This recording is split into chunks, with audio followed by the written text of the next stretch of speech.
Every year, people across the world commemorate Labor Day on May 1st, also known as May Day. May Day eventually became a huge celebration in the former Soviet Union, marked by large military parades. May 1st continued to be recognized as Labor Day. जहाँ पूरी दुनिया first मई के दिन labour day celebrate करती है, वहाँ पे India में ऐसे दो स्टेट्स हैं जो स्टेटहुड डे सेलिब्रेट करते हैं, महाराष्ट्र एंड गुजरात।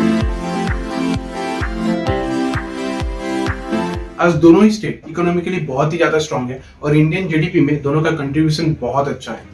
आज महाराष्ट्र एंड गुजरात भले ही दो अलग अलग स्टेट्स हैं, लेकिन 1960 से पहले इन दोनों स्टेट्स के बीच कोई पार्टीशन नहीं था। आखिर क्या हुआ जो बॉम्बे स्टेट्स के बीच लाइन खींचनी पड़ी?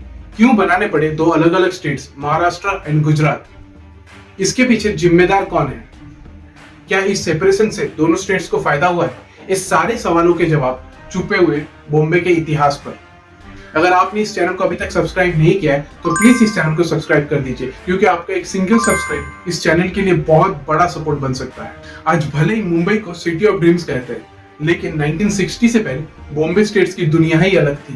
दहेज लेने और देने की जो प्रथा है वो सिर्फ इंडिया पे नहीं, सारी दुनिया पे थी, और खास कर राजघरानों में। साल 1661 में प्रिंसेस कैथरीन ऑफ पुर्तगाल की जब शादी हुई थी इंग्लैंड के किंग चार्ल्स II के साथ, तभी भी दहेज लेने और देने का रिवाज था। और जब बात प्रिंसेस कैथरीन की हो तो ऑब्वियसली दहेज भी वैसा ही होगा। क्या आपको पता है दहेज में क्या दिया था? बॉम्बे के आइलैंड, क्योंकि बॉम्बे के आइलैंड तभी पोर्तुगीज के अंडर में थे। लेकिन कुछ वक्त में ही ब्रिटिशर्स को पता चल गया था कि इस आइलैंड को मैनेज करना कोई प्रॉफिटेबल बिजनेस नहीं है। इसीलिए ब्रिटिशर्स ने डिसीजन लिया इस आइलैंड को लीज आउट करेंगे किसी कंपनी को, और वो कंपनी कोई और नहीं, ईस्ट इंडिया कंपनी थी। इसीलिए 27 मार्च 1668 में किंग्स चार्ल्स II ने ये सारे आइलैंड ईस्ट इंडिया कंपनी को लीज आउट कर दिए। आज का जो एक्सचेंज रेट है उसके हिसाब से तब उसका रेंट 1000 रुपीज से भी कम था, मतलब कुछ नहीं।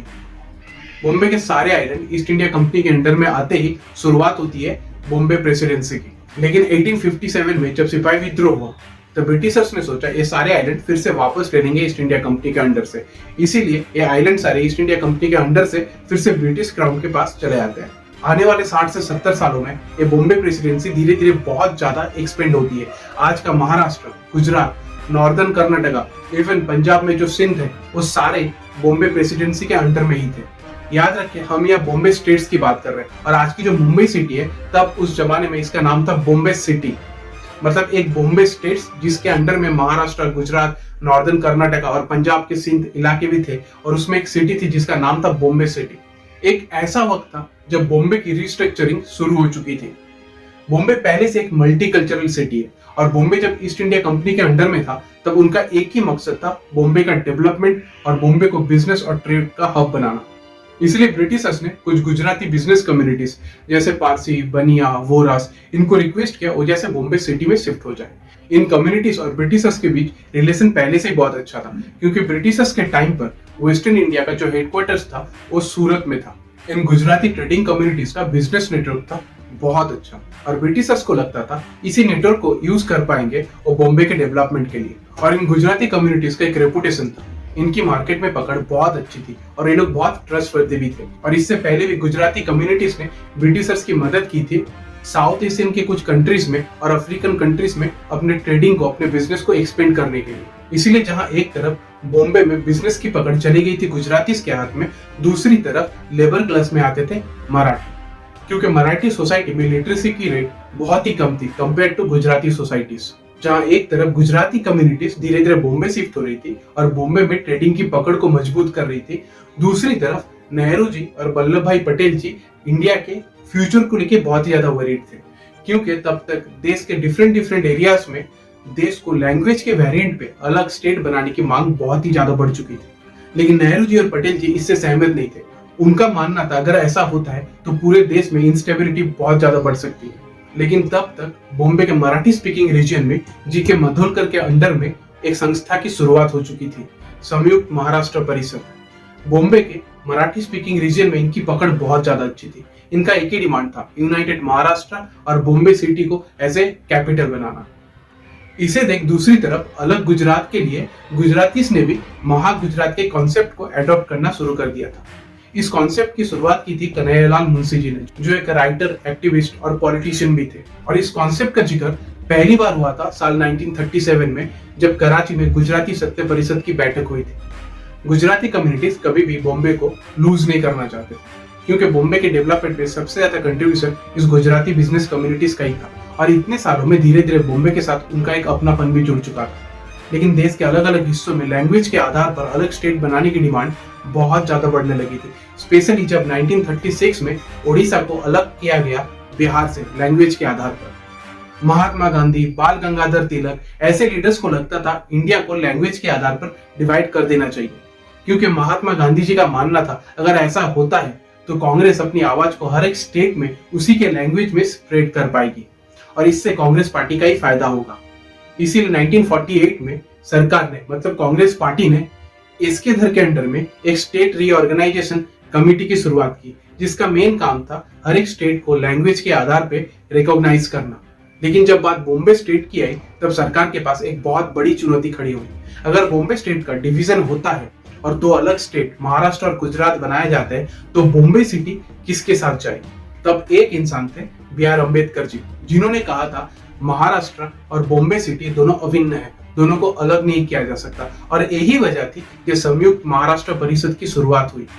लेकिन दूसरी तरफ बॉम्बे के गुजराती स्पीकिंग कम्युनिटीज का कहना था कि बॉम्बे के डेवलपमेंट में सबसे ज्यादा कंट्रीब्यूशन उनका ही है और बॉम्बे सिटी में स्पेशली 36% ही मराठी स्पीकिंग लोग रहते हैं और बॉम्बे का डोमिनेट ट्रेड लैंग्वेज था गुजराती। इसीलिए बॉम्बे सिटी को स्पेशली एक अलग प्रोविंस बनाया जाए जिसका एडमिनिस्ट्रेटिव कंट्रोल सेंटर के पास ही रहे।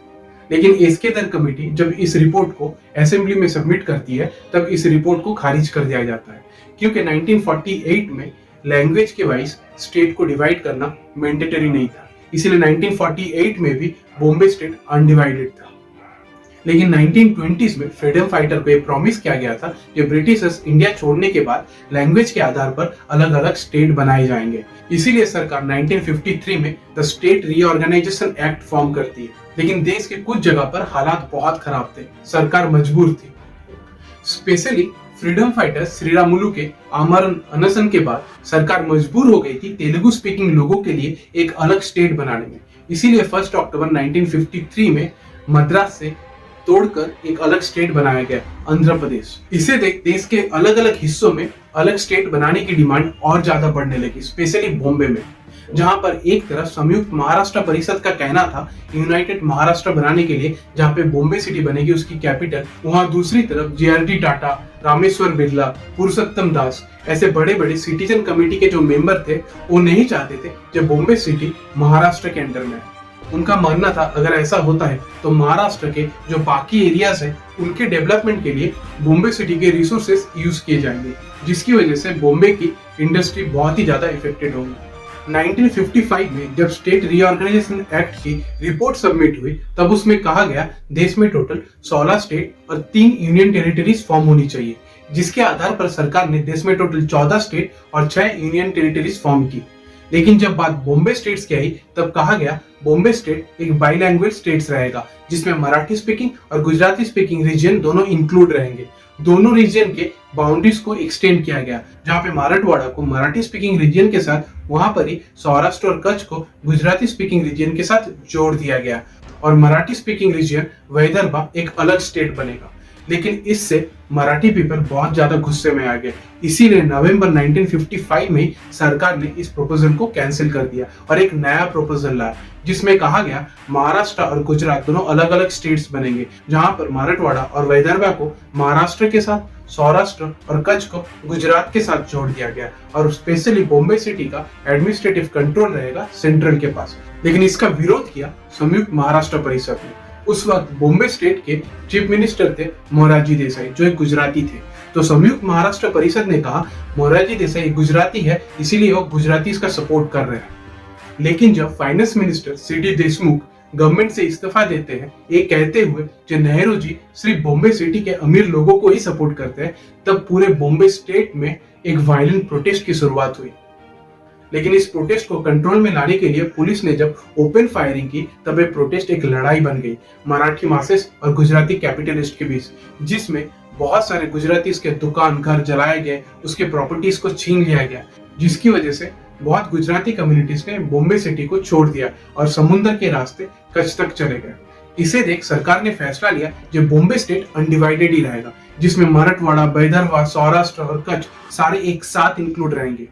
लेकिन सरकार के इस फैसले से इस बार गुजराती कम्युनिटीज खुश नहीं थी, स्पेशली जब बॉम्बे सिटी में गुजरातीज के खिलाफ ऐसा हुआ था। Specially Gujarati speaking region Ahmedabad में इसके खिलाफ प्रोटेस्ट होने लगा। कुछ महीनों में ही सरकार को एहसास हुआ जब बॉम्बे स्टेट का डिवीजन होना बहुत जरूरी है। स्पेशली 1957 में जब कांग्रेस पार्टी का परफॉर्मेंस लोकसभा और असेंबली इलेक्शन दोनों में बहुत बुरा हुआ, लेकिन तब तक महागुजरात जनता परिषद का कॉन्सेप्ट पूरे गुजराती स्पीकिंग रीजन में स्प्रेड हो गया था। जहां पर बॉम्बे स्टेट्स में एक तरफ गुजराती स्पीकिंग रीजन में मराठियों के खिलाफ विरोध हो रहा था, वहां पर ही दूसरी तरफ मराठी स्पीकिंग रीजन में गुजरातियों के खिलाफ विरोध हो रहा था। लेकिन इस प्रोटेस्ट के वक्त जब अहमदाबाद में लाल दरवाजे के पास लोकल कांग्रेस ऑफिस के सामने 5 से 6 स्टूडेंट की हत्या हो गई, तब गुजराती कम्युनिटी शांत हो गई। बिना बॉम्बे सिटी के गुजरात फॉर्मेशन के कॉन्सेप्ट को उन्होंने एक्सेप्ट किया, क्योंकि उन्हें पता था अगर वो लोग बॉम्बे सिटी का डिमांड करेंगे तो ये प्रॉब्लम और भी ज्यादा बढ़ सकता है। और फाइनली 1 मई 1960 को बनाया गया बॉम्बे रीऑर्गेनाइजेशन एक्ट, जिसमें बॉम्बे स्टेट को 2 हिस्सों में बांट दिया गया, महाराष्ट्र एंड गुजरात, और बॉम्बे सिटी को जोड़ दिया गया महाराष्ट्र के साथ। जहां एक तरफ 1 मई के दिन महाराष्ट्र डे सेलिब्रेट होता है शिवाजी पार्क दादर में, वहां दूसरी तरफ कुछ मीलों दूर गुजरात डे सेलिब्रेट होता है साबरमती वाटर फ्रंट के सामने अहमदाबाद में। क्या ये सेपरेशन जरूरी था? तो जवाब है हाँ। आज इंडिया के 2 साइड्स में ईस्ट और वेस्ट पाकिस्तान होने के बावजूद इन दोनों में लड़ाई शुरू हुई थी सिर्फ लैंग्वेज को लेकर, उर्दू एंड बंगाली। आज भले ही दोनों अलग अलग देश है, लेकिन इसके लिए दोनों देश को ही बहुत भारी कीमत चुकानी पड़ी है। आज भले ही दोनों स्टेट्स के बीच लाइन खींच दी गई है और अपने अपने रीजन को दोनों स्टेट के साथ जोड़ दिया गया, लेकिन कुछ ऐसी जगह है जो आज भी बटे नहीं है। और एक ऐसा एग्जाम्पल है नवापुर रेलवे स्टेशन, जहां पर इस रेलवे स्टेशन के बीचों बीच से दोनों स्टेट्स की लाइन गई है, जहां पर एक चेयर का आधा हिस्सा महाराष्ट्र की तरफ है तो दूसरा आधा हिस्सा गुजरात की तरफ।